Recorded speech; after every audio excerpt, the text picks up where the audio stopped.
বাংলাদেশের সন্ত্রাসী হামলার উচ্চ ঝুঁকির কথা উল্লেখ করে তাদের নাগরিকদের সতর্ক করেছে যুক্তরাজ্য। ৩ ডিসেম্বর ঢাকায় অবস্থিত যুক্তরাজ্যের হাই কমিশন বাংলাদেশে ব্রিটিশ নাগরিকদের জন্য ভ্রমণ নির্দেশনায় বলেছে, বাংলাদেশের সন্ত্রাসীরা হামলা চালানোর চেষ্টা করতে পারে। নির্দেশনায় উল্লেখ করা হয়েছে, বিশ্বব্যাপী সন্ত্রাসী হামলার উচ্চ ঝুঁকি রয়েছে, যা যুক্তরাজ্যের স্বার্থ এবং ব্রিটিশ নাগরিকদের প্রভাবিত করতে পারে। সন্ত্রাসী দল বা ব্যক্তিরা যুক্তরাজ্য এবং ব্রিটিশ নাগরিকদের লক্ষ্যবস্তু হিসেবে দেখে। সবসময় চারপাশ সম্পর্কে সচেতন থাকুন। যুক্তরাজ্য আরও বলেছে, সন্ত্রাসী হামলাগুলো নির্বিচারে হতে পারে এবং এতে বিদেশি নাগরিকরা যেসব স্থানে যান, যেমন জনাকীর্ণ এলাকা, ধর্মীয় উপাসনালয় এবং রাজনৈতিক সমাবেশ, সেসব স্থান অন্তর্ভুক্ত থাকতে পারে। কিছু দল এমন ব্যক্তিদের লক্ষ্যবস্তু করছে যাদের মতামত ও জীবনধারা তারা ইসলামের বিপরীত বলে মনে করে।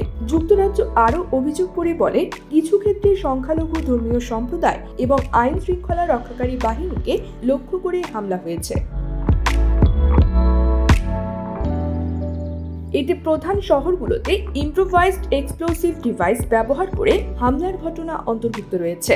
নির্দেশনায় উল্লেখ করা হয়েছে, বাংলাদেশি কর্তৃপক্ষ পরিকল্পিত হামলাগুলো ব্যাহত করতে কাজ চালিয়ে যাচ্ছে। এছাড়াও বলা হয়েছে, পুলিশ ভবন এবং তার আশেপাশের এলাকায় সবসময় সতর্ক থাকুন।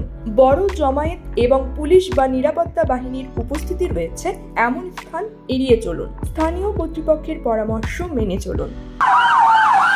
ক্রিমিনাল কিংবা পুলিশ কেস নিয়ে জীবন বিপর্যস্ত, ব্রিট সলিসিটরস রয়েছে আপনার পাশে। রাজনৈতিক পরিস্থিতি সম্পর্কে যুক্তরাজ্য বলেছে, জুলাই এবং আগস্ট মাসে বাংলাদেশে ব্যাপক সহিংসতা হয়েছে, যাতে মৃত্যুর ঘটনা ঘটেছে এবং অনেকে আহত হয়েছে। পরিস্থিতি এখনো অস্থির। বাংলাদেশ জুড়ে রাজনৈতিক সমাবেশ এবং বিক্ষোভ অব্যাহত রয়েছে। এগুলো দ্রুত সহিংস হয়ে উঠতে পারে এবং আইন শৃঙ্খলা বাহিনীর সঙ্গে সংঘর্ষ ঘটতে পারে। বিক্ষোভ এবং হরতালের সময় শহরগুলোতে অগ্নিসংযোগ, সহিংসতা এবং ভাঙচুর হতে পারে। বিভিন্ন বিল্ডিং এবং গণপরিবহনে আক্রমণের সম্ভাবনা রয়েছে।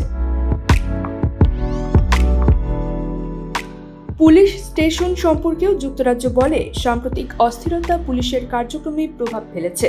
তারা আরও জানায়, দেশব্যাপী কিছু পুলিশ স্টেশনে উল্লেখযোগ্য ক্ষতি হয়েছে। বেশিরভাগ স্টেশন পুনরায় চালু হয়েছে, তবে সব পুলিশ কর্মকর্তা এখনও কাজে ফিরে আসেননি। News desk, Brit TV.